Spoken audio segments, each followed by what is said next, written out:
Alright, so today we're talking about Roblox Forsaken, a game people hype up like it's some masterpiece. Spoiler alert, it's not. First off, the gameplay. Forsaken tries to be intense and scary, but instead it's just clunky and frustrating. Hitboxes don't work half the time, mechanics feel unfinished, and deaths often feel unfair instead of earned. This game doesn't feel hard because it's well designed. It feels hard because it's poorly balanced. Enemies do ridiculous damage, progression is slow for no reason, and the game punishes new players instead of teaching them. People call Forsaken scary, but let's be real, it relies on loud noises and darkness instead of actual atmosphere. Once the jump scares stop working, there's nothing left. No tension, no build-up, just repetition. And don't even get me started on the community. If you criticize the game at all, you're told to get good or that you didn't understand it. That's not defending a game, that's coping. So yeah, Roblox Forsaken doesn't suck because it's hard or scary. It sucks because it's unfinished, overhyped, and carried by its aesthetic. People don't just dislike Roblox Forsaken because of gameplay. There's a reason this game makes people uncomfortable, and it has nothing to do with jump scares. Forsaken's original developer became surrounded by serious allegations and disturbing behavior that caused massive backlash. Whether you look at leaked messages, community posts, or the fallout that followed, it was bad enough that the developer was removed and the project's reputation was permanently damaged. This isn't drama. When allegations involve inappropriate conduct toward minors, that's not something you brush off or defend. What's actually disgusting is how parts of the fandom reacted.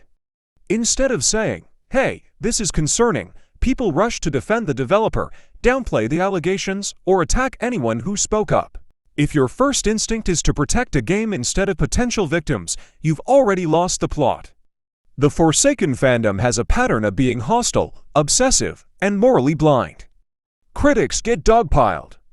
Concerns get dismissed. And somehow, liking the game becomes more important than basic ethics.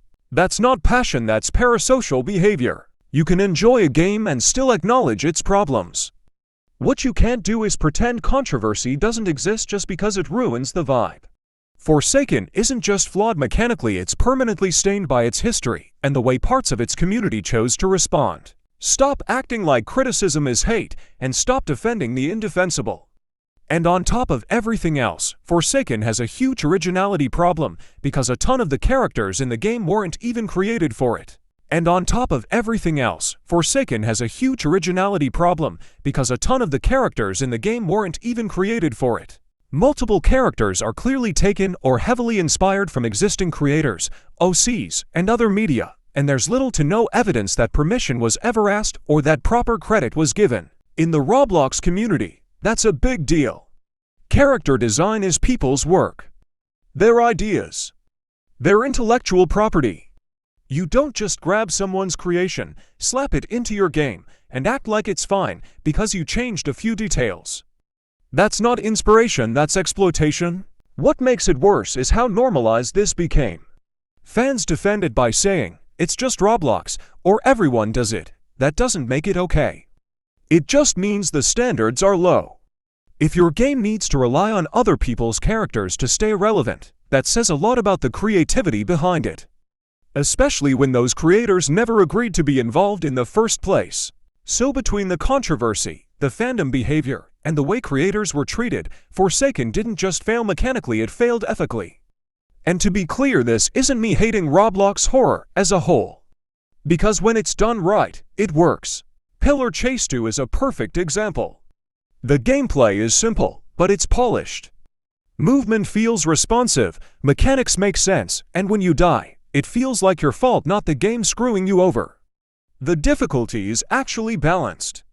New players can learn without being punished instantly, and experienced players still have room to improve. That's real design, not artificial difficulty. The difficulty is actually balanced. New players can learn without being punished instantly, and experienced players still have room to improve. That's real design, not artificial difficulty. Instead of relying on loud jump scares, Pillar Chase 2 builds tension.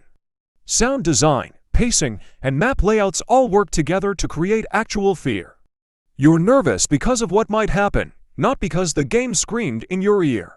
And here's the big difference, the game feels like it has its own identity. Original ideas, clear inspiration without ripping people off, and respect for the community.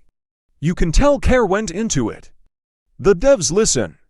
Updates fix problems instead of ignoring them, and criticism doesn't get brushed off as hate. That alone puts it miles ahead of a lot of Roblox horror games, especially Forsaken. So yeah, Pillar Chase 2 proves that Roblox horror can be good. Forsaken didn't fail because the genre is bad. It failed because it was handled poorly. You can like Forsaken if you want, but don't act like it's the best when games like Pillar Chase 2 exist. This is where Pillar Chase 2 completely clears most Roblox horror games, especially Forsaken. The chase themes in Pillar Chase 2 are terrifying not because they're loud, but because they mean something. The music kicks in and your brain instantly knows you're being hunted. It's fast, it's relentless, and it ramps up the panic instead of just startling you. That sense of urgency makes every decision feel desperate. The atmosphere does most of the work. Dark maps, tight corridors, limited visibility, and sound design that keeps you constantly on edge. You're always listening footsteps, breathing, distant noises trying to figure out where the threat is. That uncertainty is what makes it scary. The game doesn't need cheap jump scares because the fear comes from pressure. Knowing you can be caught at any moment. Knowing you might make one wrong turn and it's over. That's real horror. Pillar Chase 2 understands that fear comes from tension and anticipation, not just shock value. It respects the player enough to let the atmosphere do the talking. That's why the game sticks with you even after you stop playing. Noli's chase theme in Forsaken genuinely sounds like an electrical circuit malfunctioning, like wires sparking, power surging, and everything short-circuiting at once. Instead of building tension in a scary or atmospheric way, it comes off as harsh, chaotic noise. On top of that, it has the same effect as nails on a chalkboard, grating, uncomfortable, and irritating to listen to. Rather than making the chase feel intense, it just makes you want the sound to stop. At the end of the day, Forsaken isn't just a bad game, it's toxic, disgusting, and built on stealing from others. Terrible music, a creepy fandom, and a pedophile ex-dev still getting paid make it unworthy of anyone's time. Don't play it. Don't support it. Leave it behind, and go enjoy games that actually respect players and creativity.